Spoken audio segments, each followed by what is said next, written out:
Many of you have had tragedy that's going on in your life, and while this one didn't happen directly to me, it did happen to a dear friend.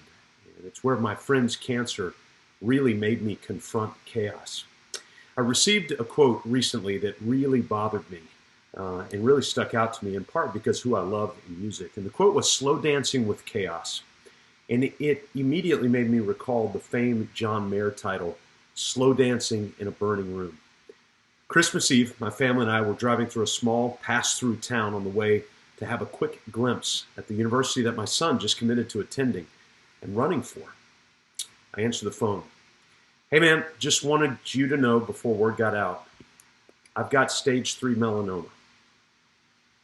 About 4 weeks later, another bomb. He called and he said, "Hey, by the way, they also found a 14 by 14 centimeter mass on my kidney." My friend and I, along with another dear wisdom mentor, grabbed lunch as we do throughout the year. No agenda.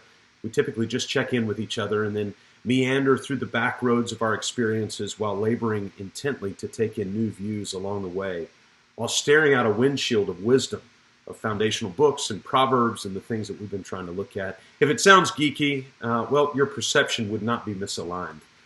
They can be sort of geeky. And throughout our lunch, I was unusually quiet, primarily because I was moved by my friend's hope, his joy, his laughter, humility, curiosity, and by his confidence. At one point, he told us of the many texts that he's received, encouraging him to kick cancer's ass and "you can do this," sort of in the background. So he gets these encouraging texts, and he obviously appreciates the backing and the optimism, and yet he had this contrasting strategy for the next few months as he cranked up radiation. And this is what he said: "Scott, I want to be a helpless lamb in God's arms." Now, I know you might hear that and just be like, "Are you kidding me?" He said, "I want to be a helpless lamb in God's arms." So how did he come to such an outrageous game plan? The human spirit must fight, battle, war, aggress, and strike blows to the things that invade us. This quiet warrior had procured a different armamentarium.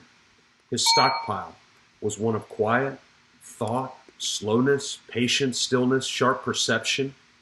To my knowledge, I do not have cancer or one of the other 1,000 of possible elements that could threaten me with death and sentences to the very body that they call home. I, and you likely as well, suffer from more of a social disease, this idea of submitting to chaos. That can be the cancer that we're feeling. See, email tethers us. I'm not liking email to cancer by any means. Facebook, or insert your channel of choice, it grips us. And these things are holding us back from enjoying the life that we've got in front of us, where my friend with cancer looked at me and he said, "Hey, don't let those things hold you back. The expectations of others blinds us, and societal noise confuses us." Ryan Holiday contends that stillness is the key. In fact, he's got a book by that very title. How can my friend have the courage to build an arsenal in such stark contrast to the common battle tools that are wielded all the time? Well, he practices stillness. My friend wields the sword of wisdom, the shield of quiet life, the helmet of thinking, the spectacles of reading, and the smiles of joy. Chaos tends to thrive in the stickiness environment of busy. In fact, chaos loves busy. Our usual response to chaos is to match it with louder and louder chaos. See, chaos is loud, so let's be louder, we contend. Chaos punches, so we punch back harder. Chaos confuses, and chaos acts like a know-it-all. Chaos delivers a blow, and so we must, or we think we must, try to blow it back. Ryan Holiday quotes Marcus Aurelius, and Aurelius says this, the old Roman leader: "Ask yourself at every moment, is this necessary?" In fact, Holiday goes on to quote, "Knowing what not to think about, what to ignore and not to do. It's your first and most important job." Stillness will determine your battle armor. Stillness will provide the insight that you need in the moment. Stillness sets the stage for wisdom. Chaos, on the other hand, well, if stillness is the key, then chaos is the beautifully groomed path to destruction.